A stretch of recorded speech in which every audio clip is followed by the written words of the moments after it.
I used to tackle NanoWrimo with one goal: reach 50,000 words by the end of November. In previous years, I didn't actually accomplish my goal and would wind up feeling defeated and frustrated by the time November 30th came around. It wasn't for lack of trying, but each year I would look at my word count that was maybe 10,000 words short of where I wanted to be and would just feel so disappointed in myself. This was definitely a low point for me. But the great thing about hitting a low point is that it can be where change happens. So if you're in this place where you're looking at November feeling sick and tired of not making it to 50,000 words every year, I want you to know you're not alone and that this is the point of transformation for you too. What used to happen to me was by the end of the day, the week, the month, I could not tell you where the time went in November. There were full days that I would look back on and wonder, what did I even do that day? Did I even write? And not knowing that is like crazy to me now. I mean, how can you not know if you wrote or not during a month where you're supposed to be attempting to write a novel? What I was doing seemed very random and left me feeling like I was on a roller coaster. One day I would gain momentum and dedicate entire hours to writing, and then the next day I would lie on the couch watching television and saying, "Oh, I'll get to writing tomorrow." I kept saying, tomorrow, tomorrow, tomorrow. Well, tomorrow never came. And I didn't do the things that I needed to do in order to move the needle on my goal of finishing NanoWrimo. So let's talk about that. Let's talk about moving the needle on your NanoWrimo goals and actually figuring out what those goals are for you. Every day, I write out my top 10 goals for the month based off of a 5-category system, a method I discovered from Angie Belmar. My goal setting isn't just during NanoWrimo, it's for every month of the year.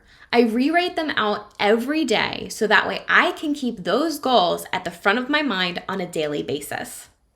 When you write the same thing over and over and over again, what happens? That's usually the thing that you're going to think about the most. And the thing you think about the most should be what matters the most to you.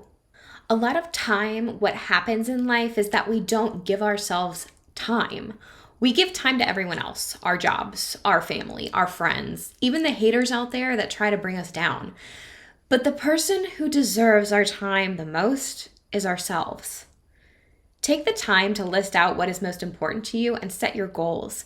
I'm not talking about goals that you think would look good or society tells us we should strive for. I'm talking about your goals. Goals that are personal and actually mean something to you. Don't just say, I'm going to write 50,000 words in the month of November.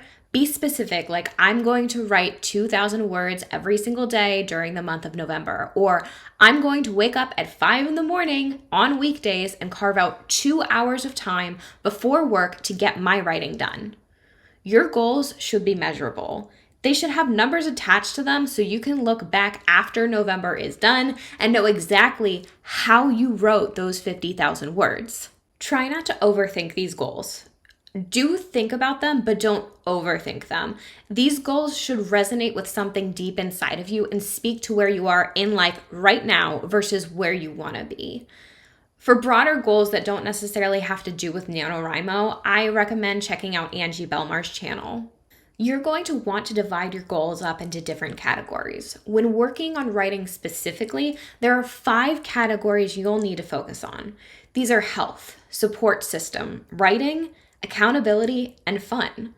Feel free to comment down below with your notes and let me know what you're brainstorming in terms of goals for each of these categories. The first category is always going to be your health. This includes your physical, mental, and spiritual well-being. Being a writer means you're sitting down for most of the day, creating worlds and characters for your readers to enjoy. It also means that you're probably not moving as much as you should be during the day and not taking mental breaks every couple of hours to keep you going. I am very much so guilty of this myself and find myself needing to set timers throughout the day to step away from my computer. Jot out a couple of things that you're going to do for your physical, mental, or spiritual well-being during the month of November. You cannot write properly if you do not take care of yourself first. You also need to consider meals during NaNoWriMo. This would definitely fall under the health category. You need to really consider, how are you going to be eating throughout NaNoWriMo? If you're ordering Uber Eats every single day, write that down. If you're meal prepping on Sunday so you don't have to think about it during the week, write that down too.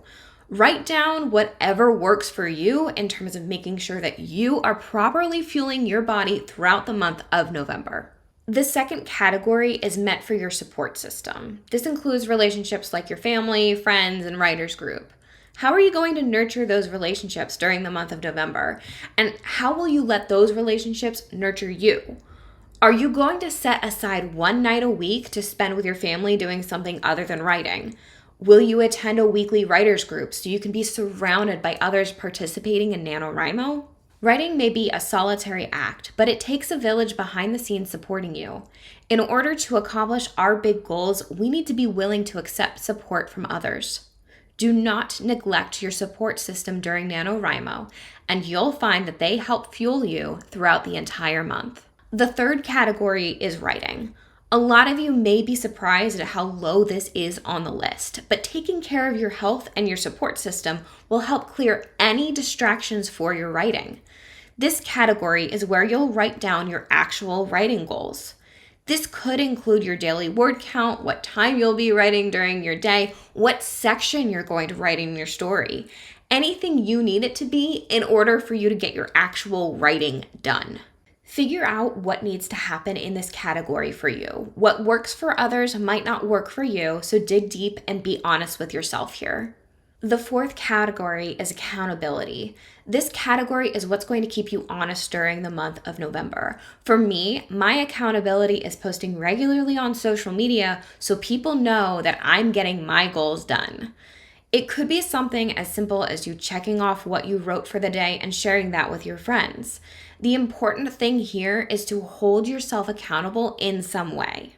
The last category is fun. This is the category where you're going to blow off steam. List out all of your hobbies and what you enjoy doing in your spare time. I know that I like to read and watch movies, so I'll need to carve time out to do a little bit of that every single day. Maybe you like to hang out with your friends or take a bubble bath. Whatever will help you wind down from being super productive during the day should go here. Now it's time to set your own goals. Go ahead and brainstorm using the 5 categories I've listed out in this video and use them as a guide for your own NaNoWrimo goals. That's it for me. Thank you for watching. If you liked this video, please give it a thumbs up and subscribe to my channel.